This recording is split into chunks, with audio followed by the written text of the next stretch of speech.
হাসিনার আমলে আলেমকে অপমানিত করার জন্য তারা নারী সহ নানানভাবে আলেমকে কলঙ্কিত করার চেষ্টা করেছে। তো এই সমস্ত আলেমদের সাথে দেখা করার জন্য মানুষ আদালত চত্বরে গিয়ে দাঁড়িয়ে থেকেছে। এমনকি মানুষ পকেটের ভিতরে টাকা নিয়ে এরকম হাতে করে রেখেছে, হুজুরকে এক নজর পাওয়ার সাথে সাথে হাতের ভিতরে টাকাটা দিয়ে দিয়েছে। এরকম নজির আমরা দেখেছি। অথচ পরিবর্তনের পর আমরা দেখেছি আদালত চত্বরে মানুষ ওই সমস্ত মানুষের মুখে জুতা ছেলে মেরেছে। কুরআনুন ফীহি মান কানা ক্বাবলাকুম ওয়া খাবারু মা বা'দাকুম ওয়া হুয়াল ফাসল লাইসা বিল হাজ্জ মান তারাকাহু মিন জাব্বারিন আসসামাহুমুল্লাহু ফিল আরদ ওয়া মান আরাদা লিহিদায়া লিগাইরিহি লিদিল্লা আন সাবিলি। কোরআন কেন আসছে আমাদের কাছে? কুরআনুন ফীহি মান কানা ক্বাবলাকুম, কোরআন এসেছে পূর্বেকার নবীদের ঘটনা আমাদেরকে জানানোর জন্য। ও খাবারু মা বা'দাকুম, এবং কিয়ামত পর্যন্ত যত সমস্যায় জমিনে আসবে সমস্ত প্রকার সমস্যার সমাধান কোরআনে আছে না নাই? ও খাবারু মা বা'দাকুম ও হুয়াল ফাসল।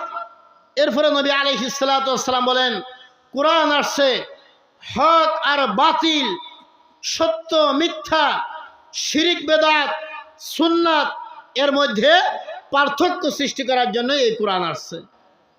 আপনি বুঝবেন কি করে কোনটা সত্য কোনটা মিথ্যা, কোনটা আল্লাহর পক্ষ থেকে আসছে কোনটা আসে নাই? এই কোরআন আমাকে আপনাকে বলে দেবে। এরপরে নবী আলাইহিস সালাতু ওয়াস সালাম বলেন লাইসা বিল হাজ, এই কোরআন দুনিয়াতে অপমানিত হওয়ার জন্য অপদস্থ হওয়ার জন্য এই কোরআন দুনিয়াতে আসে নাই। বিগত শাসন আমলে আমরা দেখেছি কোরআনের আলেমদেরকে অপমান করেছে তারা।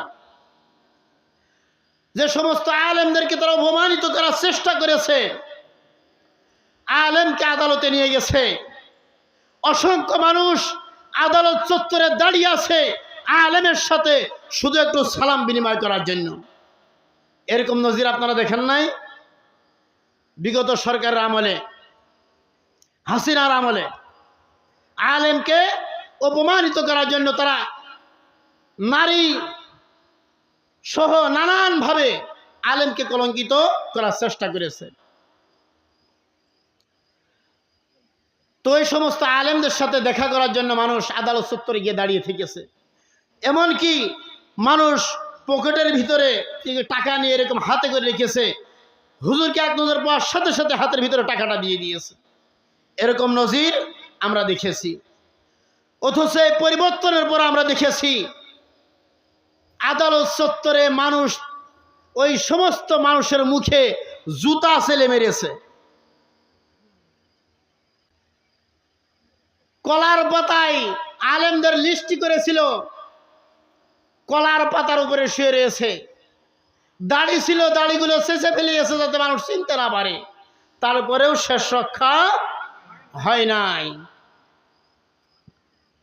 এই জন্য বলছিলাম লাইসা বিল হাজ, এই কোরআন দুনিয়াতে অপমানিত হওয়ার জন্য আসে নাই, অপদস্থ হওয়ার জন্য আসে নাই। আমি আপনি আমরা যদি কোরআন থেকে সরে যাই আমরা ঠকে যাব, কোরআন জিতে যাবে।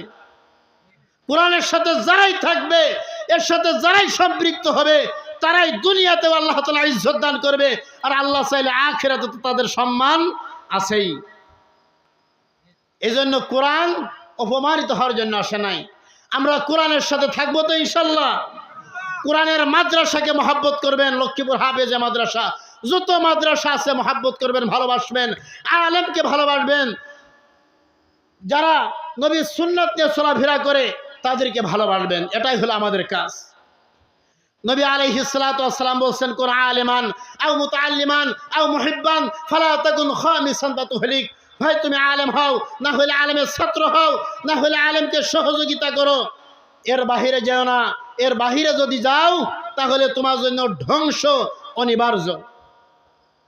তো আমরা যে হাদিস শোনাইতেছিলাম আপনাদেরকে, যে কোরআন দুনিয়াতে অপমানিত হওয়ার জন্য আসে নাই, মান তারাকাহু মিন জাব্বারিন আসসামাহুমুল্লাহু ফিল আরদ। নবী আলাইহিস সালাতু ওয়াস সালাম বলেন, যেই জাতি, যেই কওম, যেই এলাকাবাসী এই কোরআনকে ছেড়ে দিবে, নবী আলাইহিস সালাতু ওয়াস সালাম বলেন আল্লাহ তাআলা ওই জাতি, ওই কওম, ওই এলাকাবাসীকে আল্লাহ তাআলা লাঞ্ছিত করবেন। যারা কোরআন ছেড়ে দিবে আল্লাহ তাআলা তাদেরকে লাঞ্ছিত করবেন। ওমান আরাদাল হিদায়া লিগাইরিহি লিদিল্লা আন সাবিলি। আর এই কোরআন ব্যতীত আপনি যদি হিদায়াতের পথ তালাশ করেন, হিদায়াতের সঠিক পথ তালাশ করে আপনি পাবেন না। এই জন্য কোরআনের সাথে আমাদের সম্পর্কটা সবচেয়ে গভীর থেকে গভীর হওয়া দরকার। নবী আলাইহিস সালাতু ওয়াস সালাম বলেন, সেই হাদিসের মধ্যে আছে, আল কুরআন হুজ্জাতুল লাকা ওয়া আলাইক মান জাআলা আমামাহু কাদিমাহু ইলাল জান্নাহ ওয়া মান খালফা যহরিহি সাকিতাহু ইলান নার। নবী আলাইহিস সালাতু ওয়াস সালাম বলেন, বিচারের মাঠে, কিয়ামতের দিন, কঠিন মুসিবতের বেলায় এই কোরআন কিছু মানুষের পক্ষে দলিল হয়ে দাঁড়াবে। সুবহানাল্লাহি ওয়া বিহামদিহি।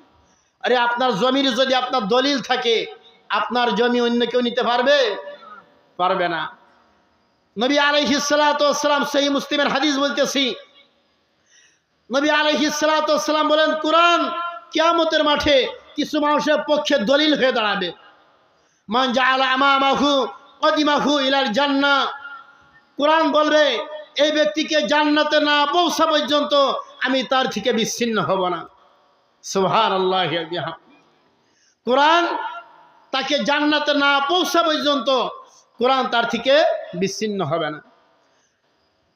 এবং ওমান জাআলা খালফা যহরিহি সাকিতাহু ইলান নার। নবী আলাইহিস সালাতু ওয়াস সালাম বলেন, আর কোরআন যার বিপক্ষে দাঁড়িয়ে যাবে। আরে আপনি দুনিয়াতে কার পক্ষে? কোরআনওয়ালাদের পক্ষে না কোরআনের পক্ষে যারা নাই তাদের পক্ষে? কোরআনের পক্ষে যারা থাকবে, কোরআন যারা পড়বে, কোরআন বুঝবে, কোরআনী হুকুমত প্রতিষ্ঠার জন্য যারা চেষ্টা করবে, কোরআন বিচারের মাঠে তাদের পক্ষে কথা বলবে। আর কোরআন যার বিপক্ষে দাঁড়িয়ে যাবে, কোরআন তাকে জাহান্নামে না পৌঁছা পর্যন্ত কোরআন তার থেকে বিচ্ছিন্ন হবে না।